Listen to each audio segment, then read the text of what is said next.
Russell स्वाइपर एक ऐसा सांप है जो कि दुनिया की सबसे तेज फुक्कार मारने वाले सांपों में गिना जाता है। रसल स्वाइपर सांप की फुक्कार की आवाज़ बिल्कुल कुकर की सीटी की तरह बजती है, जो कि बड़ी तेज़ी से दूर दूर तक सुनाई देती है और इसकी आवाज़ से कोई भी शिकार डर कर भागना ही पसंद करता है। हमने तो अभी इस सांप को कुछ भी छेड़ा नहीं है, मगर इस सांप को हमारी भनक लग चुकी है, इसलिए ये साउंड निकाल कर हमें वार्न करना चाहता है। मगर हम इस बात को नज़रअंदाज नहीं कर सकते हैं कि ये सांप बिना वजह किसी पे अटैक नहीं करता। और हाँ, इस सांप के बारे में एक और ख़ास बात है कि ये सांप अंडे नहीं देता, डायरेक्ट बच्चों को जन्म देता है। दोस्तों, हमें बहुत खुशी होती है कि हम एक वयस्क रसल स्वाइपर को हम जंगल में आज़ाद करने के लिए यहाँ पे लाए हैं। मैं थोड़ा इस बैग का मुंह फैलाने का यहाँ पे थोड़ा कोशिश करता हूँ, ताकि सांप बड़ी आसानी से इससे बैग के बाहर निकल सके।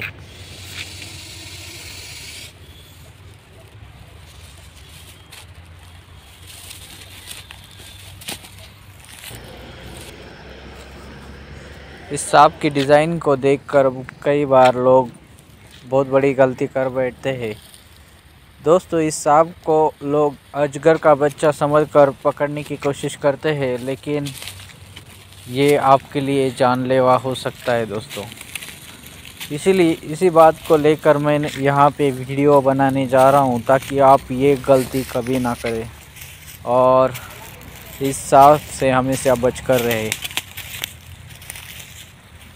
दोस्तों, एक वयस्क रसल स्वाइपर है जो कि खा पी कर हट्टा कट्टा है। हमारे इंडिया में रसल स्वाइपर की 2 प्रजातियाँ पाई जाती है और ये है उसमें से एक प्रजाति। इस प्रकार के कई सारे जहरीले सांप मेरे आसपास इस जंगल में फैल चुके होंगे, तो मुझे बहुत ही सावधानी से और सतर्क रह के इस काम को अंजाम देना होगा।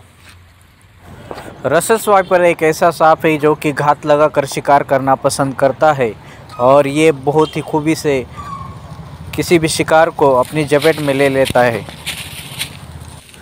सभी सांपों के दांत जो होते हैं वो पीछे की तरफ मुड़े होते हैं और जो भी वो शिकार पकड़ लेते हैं तो शिकार अंदर ही अंदर खींचता चला जाता है। और सांप एक बार किसी भी शिकार को पकड़ता है तो वो फिर से बाहर निकलने का चांस बहुत कम रहता है और शिकार को भागने का मौका तक नहीं मिलता।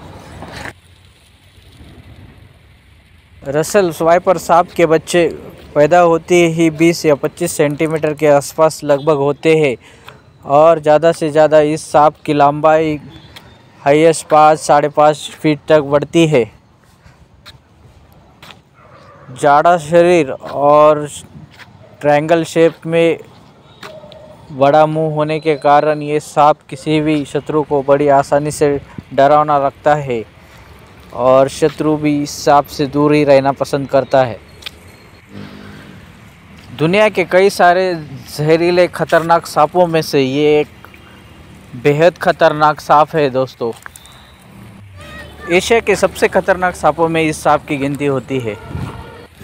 देखने में तो ये सांप बहुत ही सुंदर और शांत स्वभाव का दिखता है, लेकिन इसके नुकीले विषदंत और उसमें भरा हीमोटॉक्सिक जहर इस सांप को बेहद खतरनाक बनाने में मददगार साबित होता है।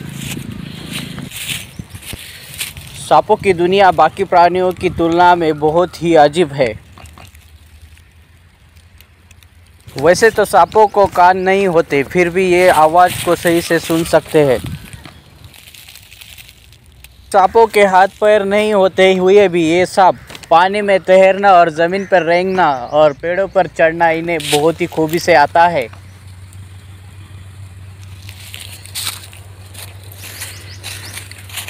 और हकीकत ये भी है कि सांपों को 3 फीट से दूर का फीका नज़र आता है, फिर भी ये शिकार को सही तरह से जपेट में ले लेते हैं।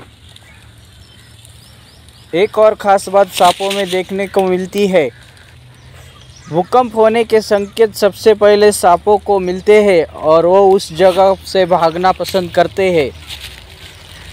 रसेल्स वाइपर एक ऐसा सांप है जिसके जहर का असर खून से ही पूरे शरीर में फैलता है और शिकार की दिल का दौरा पड़ने से मौत हो जाती है। ऐसे जंगल में मेरा यहाँ पर ज़्यादा देर तक ठहरना उचित बात नहीं है, क्योंकि यहाँ पे कई सारे जंगली जानवर भी रह सकते हैं। इस बात को लेकर मुझे हमेशा यहाँ पे चौकन्ना रहना पड़ेगा। औसतन रसेल्स वाइपर कभी कभार 5 या 6 फीट के हो ही जाते हैं, मगर ये सांप जो आपकी नज़र के सामने है वो करीबन 5 फीट के आसपास तो है ही। इससे हम अंदाज़ा लगा सकते हैं। यहाँ पर धूप का काफ़ी तापमान बढ़ चुका है और मुझे यहाँ से जल्द निकलना पड़ेगा और इस सांप को सेफ जगह पे पहुँचाना पड़ेगा।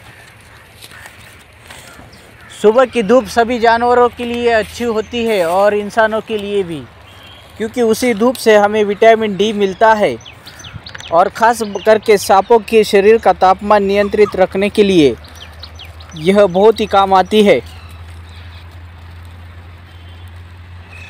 हम लोग सांपों की शूटिंग करते करते जंगल के बीच आ चुके हैं। इस बात को हम भूल नहीं सकते, क्योंकि और भी कई सारे सांप यहाँ पे मौजूद हो सकते हैं और यह बात मेरे लिए काफ़ी खतरनाक साबित हो सकती है। जहरीले सांपों की एक और ख़ास बात होती है कि ये किसी भी शिकारी का डटकर मुकाबला करने में काफ़ी सक्षम होते हैं। अब मैं यहाँ से जल्द निकलना चाहूँगा, क्योंकि सूरज की किरणों का तापमान काफ़ी बढ़ चुका है और मैं भी यहाँ पे थक चुका हूँ।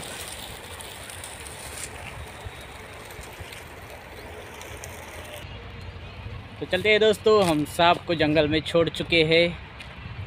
हर बार की तरह मुझे लाइक करके मेरा उत्साह बढ़ाने के लिए आप लोगों का बहुत बहुत धन्यवाद दोस्तों। जय हिंद, थैंक यू, बाय।